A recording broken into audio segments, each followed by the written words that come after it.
Alright guys, what's going on? Hope you had a good weekend, start of your week and everything. It has been quite some time since I shot a video, and excuse the mess in here, I'm kind of downsizing, condensing, sold some fish, this, that, and the other.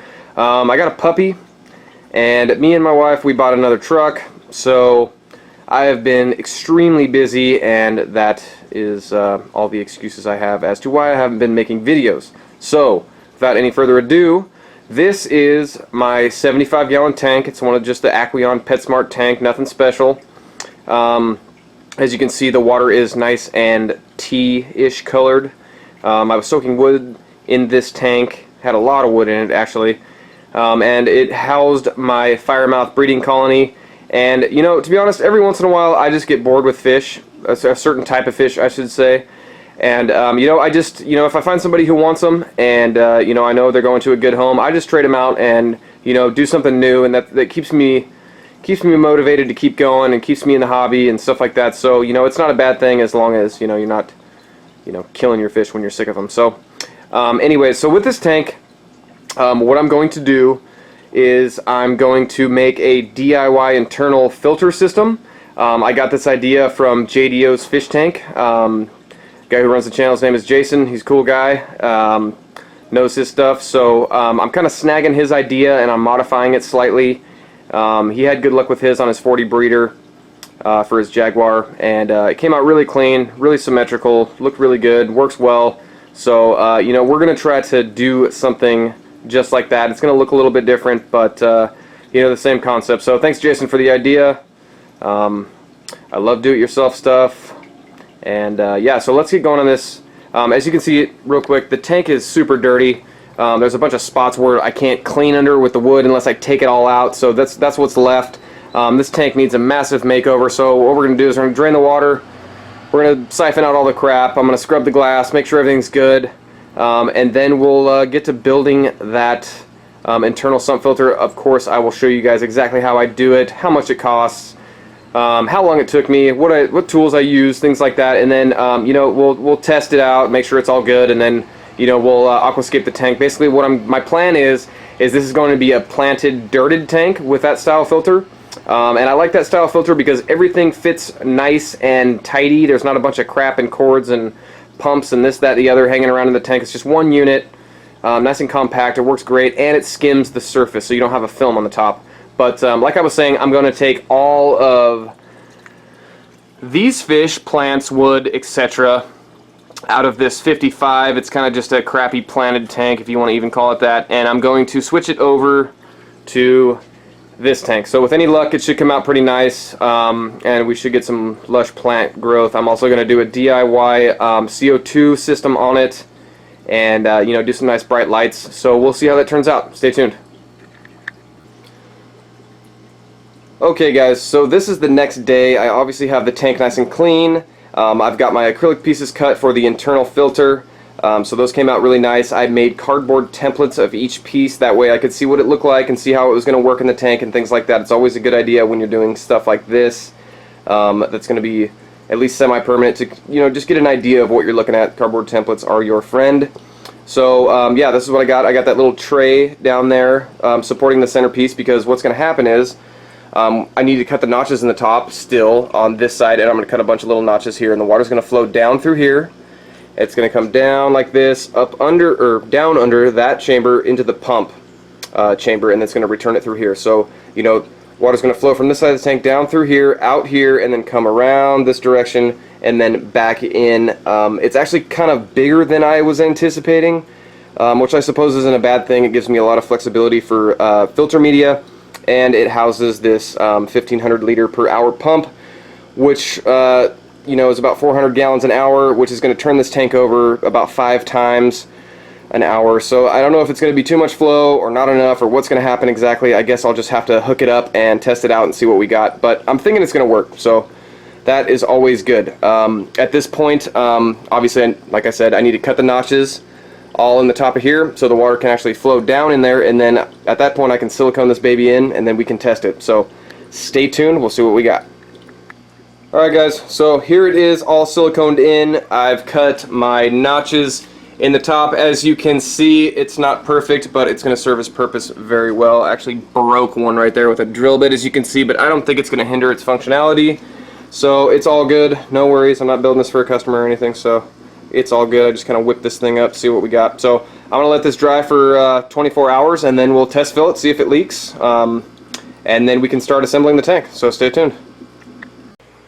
Alright guys, so it's been 48 hours since I siliconed this integrated filter, and you know, it's well cured by now. I don't think it's very strong, so I'm not going to fill the entire filter compartment up to see if it leaks, because to be honest with you, if it leaks a little bit, I don't really care, because it's not gonna hinder its functionality. So I'm going to fill up both the main portion of the tank and the filter itself simultaneously. That way the pressure is equal, and I won't have to worry about it blowing apart, because like I said, I did not use acrylic cement. I use silicone only to glue the pieces together, so not that strong, but it'll still work.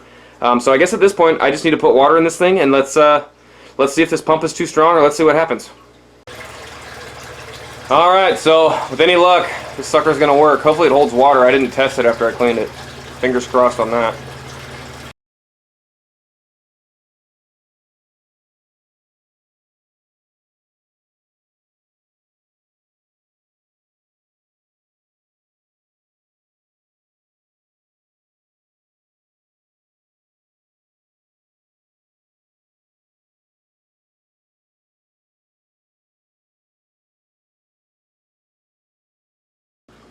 Alright, so at this point it is pretty darn full, I gotta say. I know Jason, when he first tested his out, he had his water level a little bit low for where, you know, his geometry and his filter setup would perform at its best. You know, so you saw him in his video, if you guys check that out, that he had to add water, and then the filter actually worked much better once the water level rose, although he was worried about evaporation, and you know, at that point he would run his filters or his pumps dry, and then, you know, he'd be screwed. So I'm hoping that I have it full enough. I mean, it's almost to the top. I got about a half an inch until the top rim, which is usually where I like to run my tanks. I like to run them nice and full so I can't see the top of the water.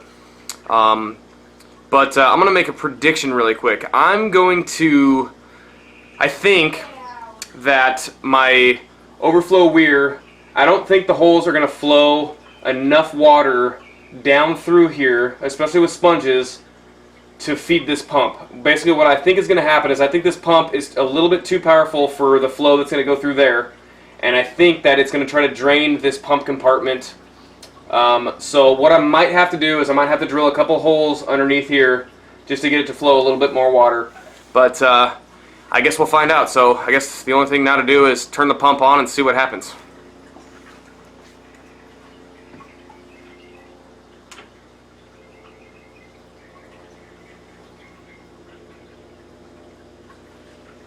Alright, let me show you guys what's going on here.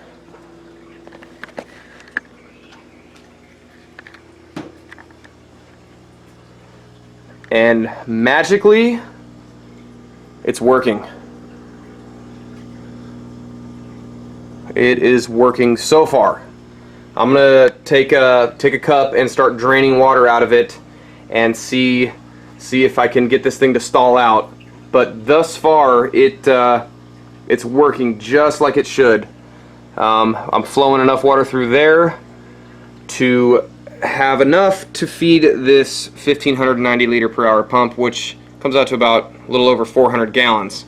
So the flow is actually pretty good. I got some surface movement. I actually have the tank too full, but it seems to be working. I don't know if you can see the little tiny bubbles floating around, but there's actually pretty decent circulation going around.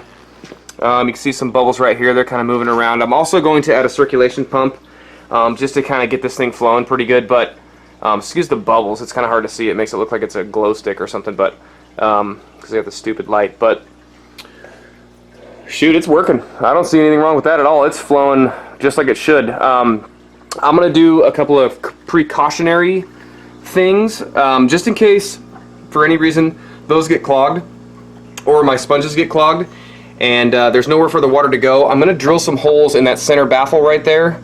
That way the water level can rise and go through those back into the pump chamber, so I never have to worry about my pump running dry. So something to consider when you set up a filter like this. But I mean, you're gonna get surface skimming out of this. It flows quite a bit of water. You know, like I said earlier, it flows about 400 gallons an hour, which is going to turn this tank over 5 times in 1 hour, which is pretty good for a planted tank.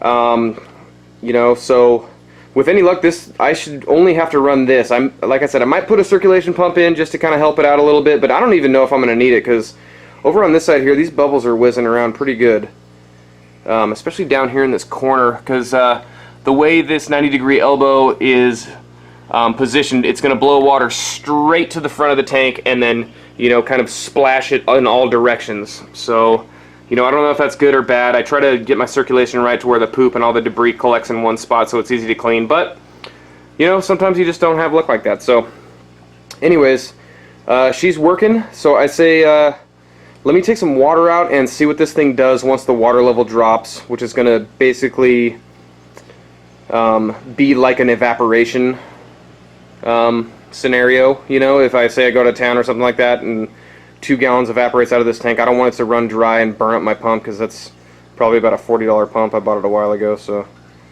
I don't really know how much it was.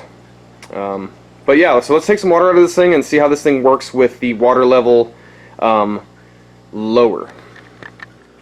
Okay, I'm hoping you guys can see this well enough. I got a stupid light on here, so I don't know if it's too glary or if there's too many bubbles or what's going on exactly. I'm going to try to clear that up for you, but I've got this cup right here, and I'm thinking it's a little bit over a quart, so I'm going to take out a quart at a time and see how this thing acts when, you know, under like an evaporation scenario. Let's see what we got.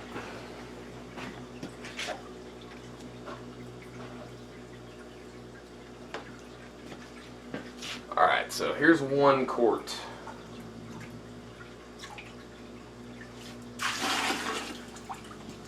Alright. Didn't seem to affect it too much. It dropped a little bit, but that's alright. Alright, another quart.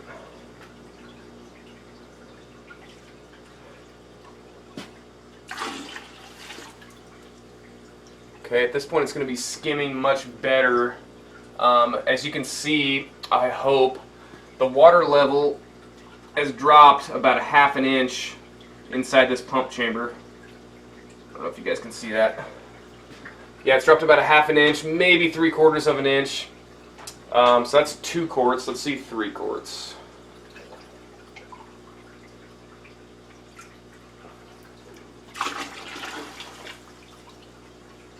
Okay. Dropped about an inch. Seemed to be stabilized there at about an inch.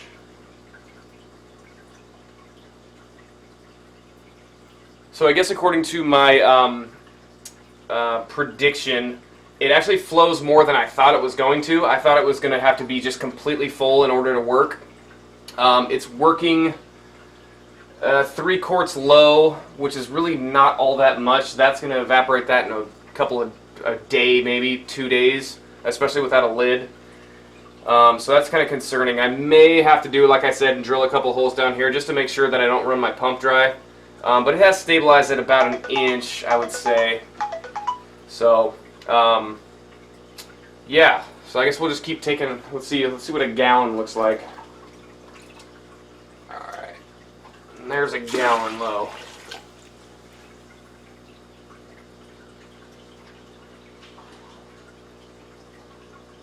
Yeah, it's. I'm thinking with filter media in there and sponges, especially once they start to get a little bit dirty, I think this is going to be an issue. So, yeah, I'm probably going to have to modify this a little bit. See what we got. The water level keeps dropping slowly, and that's only a gallon, so I don't really like that. Which essentially means that either those slots on my weir are not wide enough, or there's not enough of them. Even though they flow quite a bit of water, that pump kicks ass. So this is kind of what I was thinking was going to happen, especially once the water level dropped. I think it's stabilized right about there, but that's an 1.5 inches low, and all I took out was a gallon. So, you know, I think this is going to be an issue. I'm going to have to modify it. Yeah, stay tuned. I'm going to modify it and see if we can get this to work a little bit better. Okay everyone, so it is yet another 24 hours on the integrated filter build here, and I have elongated the slots in the weir, not elongated I suppose, but you know, made them longer so they just stick down into the aquarium farther, and I'm hoping this is going to take care of the water loss, water flow issue. So yeah, let's find out.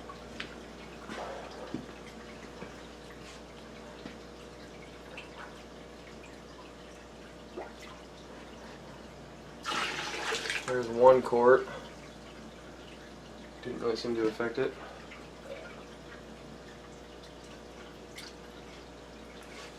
There's 2 quarts. Didn't seem to affect it.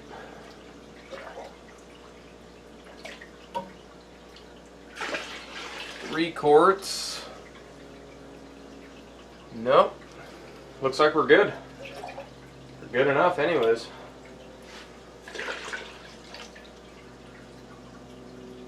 Alright, and the lower it is, the better skimming job it does, that's for sure.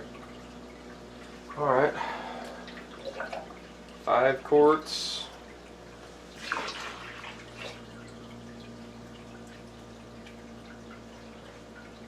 It dropped a little bit, but not too much. 1.5 gallons.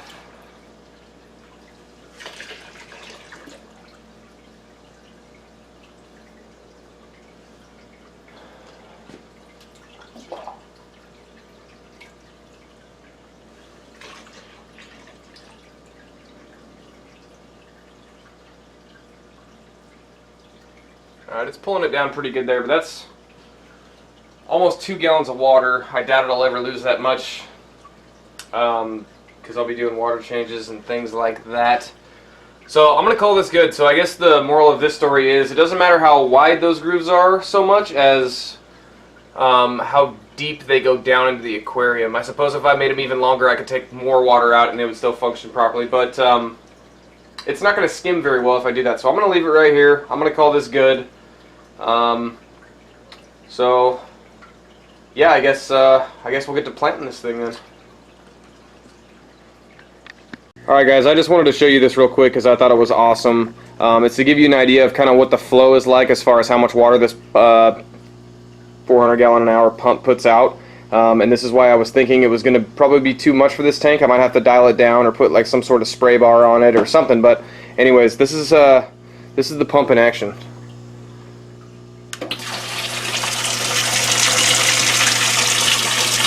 I guess it doesn't look crazy in the video. So that is a lot of water for a 75 gallon tank. So we'll see if it's going to be an issue or not. I'm hoping it won't be, but you never know. I might have to tune it down. So anyways, hold up. We'll get to planting here pretty soon. Alright, so I've got it set up pretty much how I want. I got a lot of open space in the filtration chamber, but you know, I might fill it up with bioballs, I might leave it open. I'm not really sure what I'm going to do, but I've got a coarse filter pad up top, and I've got a fine filter pad on the bottom with a couple of bioballs I had left over just to kind of aid in the colonization of beneficial bacteria. But I think it should work pretty good. At this point, it's time to put potting soil in, and I'll show you guys how to do that. It's really simple, and then we'll cap it off with some gravel and then get to planting. But the filter is pretty much done, so I'll show you guys the little rack system I got, and then we'll get to putting potting soil in.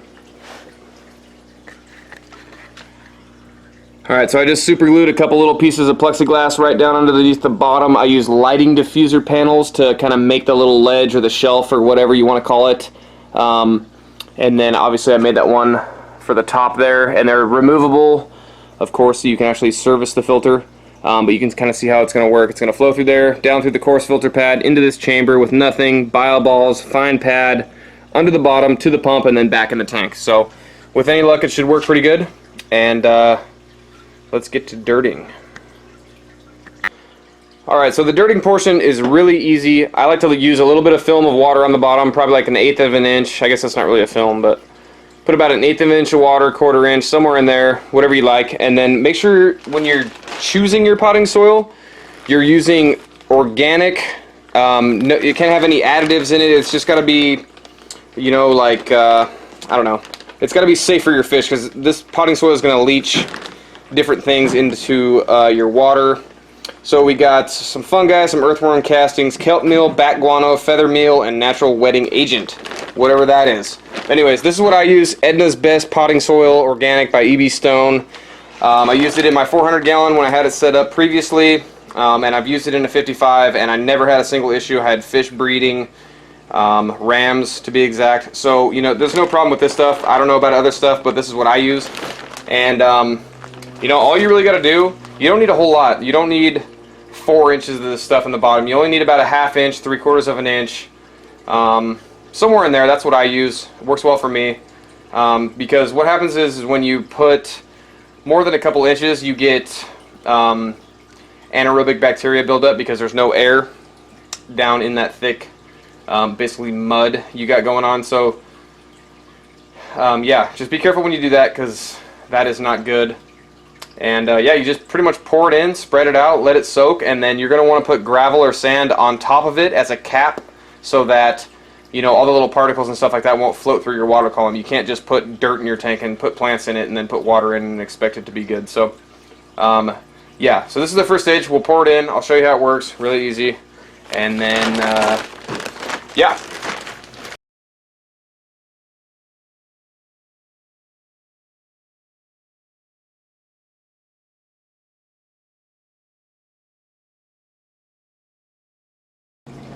Okay, so here's after the cups have been added. Nothing special, just kind of blobs of potting soil here. And then what we're going to do is spread it out, make sure it's nice and moist, make sure it's soaked all the way through, and then at that point we can cap it off and fill it with water and start planting.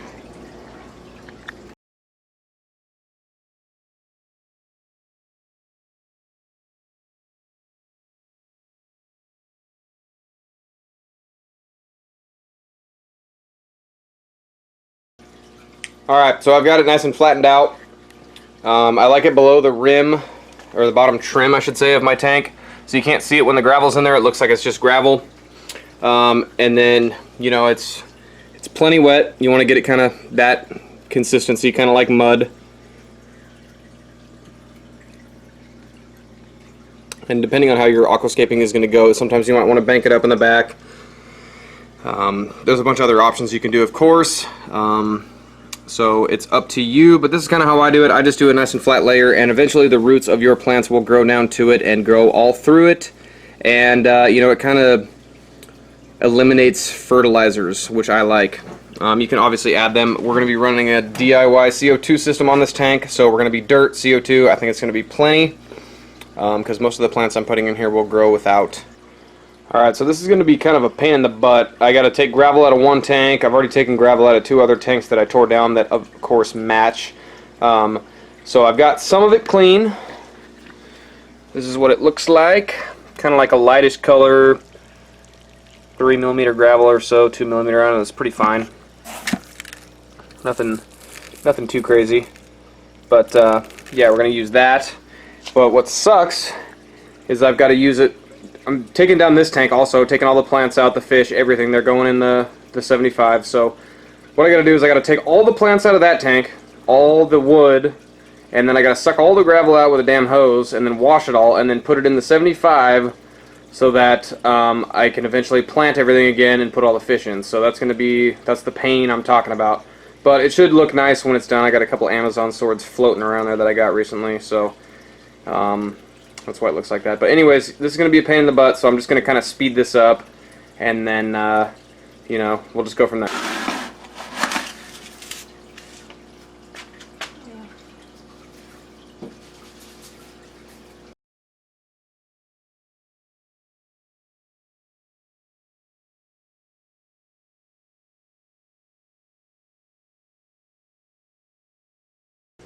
Okay, so I've completely destroyed the 55, and I've got all the gravel in the 75. There's a nice smooth cap on top, about 1.25 inches thick, 1.5 inches, somewhere in there. And then I have that little paper dinner plate in there because I'm going to pour the water into that dinner plate so that I do not disturb the gravel, because if at any point in time the potting soil comes above the gravel, you're looking at a cloudy mud mess. So you want to avoid doing that with dirted tanks. So I guess at this point we can just start filling this thing up with water. I'm going to skip that part because, well, it's just filling it up with water and it's stupid. So yeah, so I'll check back in with you guys in a second and we'll see where we're at. Alright guys, well, last night I got all the planning done. I put the wood in, got everything started up, put the air stone in just for you know, a little bit of aeration. I don't really like my tank to look like Sprite, so I put it in the chamber with the heater and the pump. And obviously I have all the fish in. It's nothing spectacular, and it certainly is murky as can be. But, you know, I don't know, it's only been about 10 hours or so since it was started, so I want to give it a little bit more time. Hopefully it clears up nice. I think once the plants and all that stuff grow in, I think it'll be much nicer. I'm going to run, like I said earlier in the video, I'm going to run DIY CO2. I just hooked up my GU10 LED lights. You can probably see those in the video a little bit. And then I'm running a compact fluorescent on it too, so should be good enough lighting. We'll see.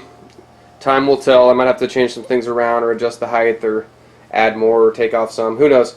But yeah, this is it so far. The fish seem to like it so far, so that's good. And yeah, so I think all that's left to do really is just wait for this thing to clear up. I guess I'll put that as the last little bit of the video. Yeah, so I'll catch you guys in a second.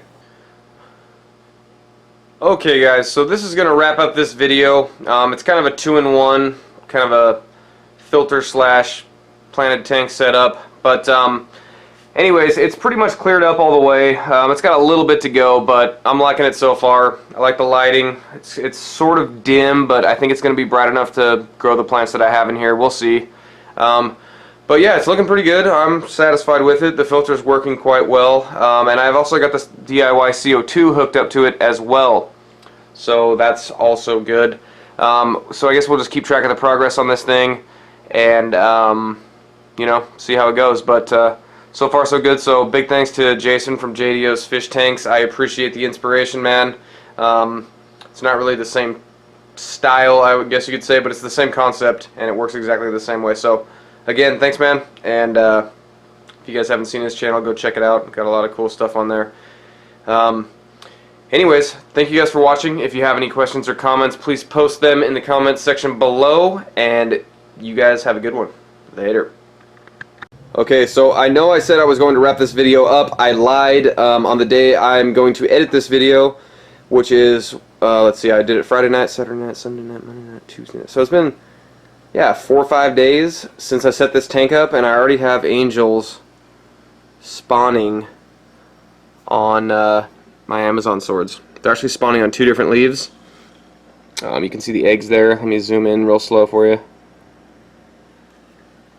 Oh.